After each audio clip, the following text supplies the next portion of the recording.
Namasté mes flammes, aujourd'hui on va vous demander de faire preuve d'un grand courage pour que tout cela s'arrête. C'est un travail personnel qui va vous demander d'avouer votre vulnérabilité, ce qui est et ce qui a toujours été votre perte, votre faiblesse. Il va falloir, comme chez le dentiste, lever la main bien haut pour dire stop, j'en peux plus, ça fait trop mal. Avouer que l'on a mal, c'est pas accuser l'autre, c'est dire stop. Avouer que l'on a mal, c'est pas avouer que l'on est faible, c'est dire stop. Avouer que l'on a mal, c'est prier la source pour qu'elle nous vienne en aide. Avouer ne signifie pas que vous avez échoué ni que vous voulez abandonner.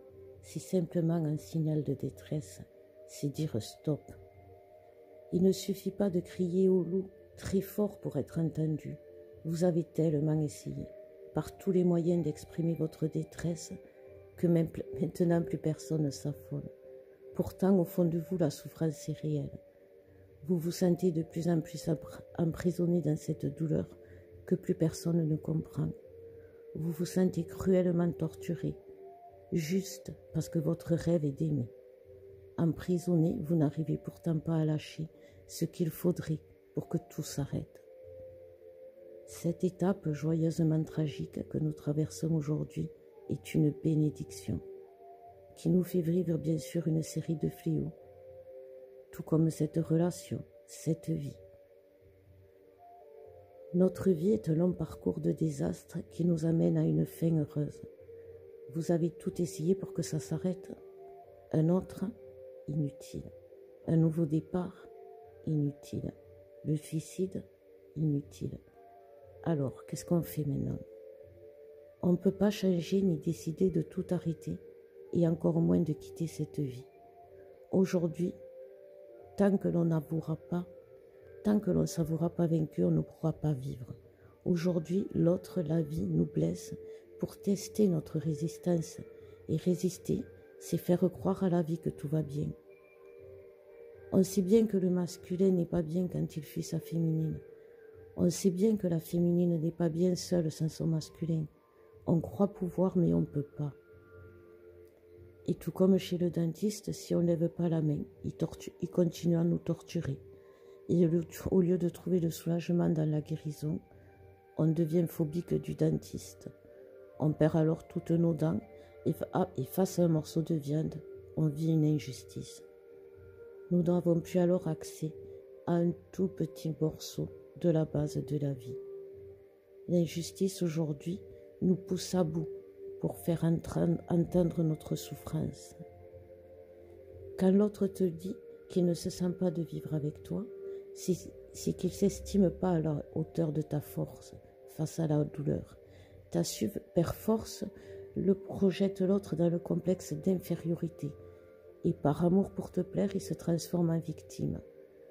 L'autre te fait croire qu'il peut vivre très bien sans toi et toi face à ce héros capable de faire face à son déni avec tant de force, tu te sens minable de souffrir comme ça. Notre souffrance n'est pas de la vulnérabilité. Le croire, c'est se prendre pour un héros. Il va falloir, mes flammes, faire preuve d'un grand courage pour que tout cela s'arrête et accepter d'être au lieu de vouloir. Vouloir, c'est faire le choix de contrôler son destin. Être, c'est faire le choix de suivre son destin. Suivre son destin, c'est accepter d'être deux au lieu de vouloir être seul. Accepter d'être deux, c'est accepter que l'autre soit, sans avoir peur de ne plus être à ses yeux. Il va falloir, mes flammes, faire preuve d'un grand courage pour que tout cela s'arrête et que l'on sorte de ce mal-être pour enfin apprendre le bien-être, ce qui est bien, ce qui fait du bien. Mais sans la foi de la féminine et l'acceptation du masculin, c'est le chaos qui se crée, qui vous pousse à la perte. N'oubliez pas, accepter sa route, c'est ouvrir les portes à son destin. Le yoga FJ est un bon enseignement qui peut vous permettre d'apprendre justement de vous connaître et de connaître ce qui est bon pour vous. associé au pouvoir de la guérison de la Kundalini FJ, cet enseignement est idéalement adapté à l'éveil flamme jumelle, justement.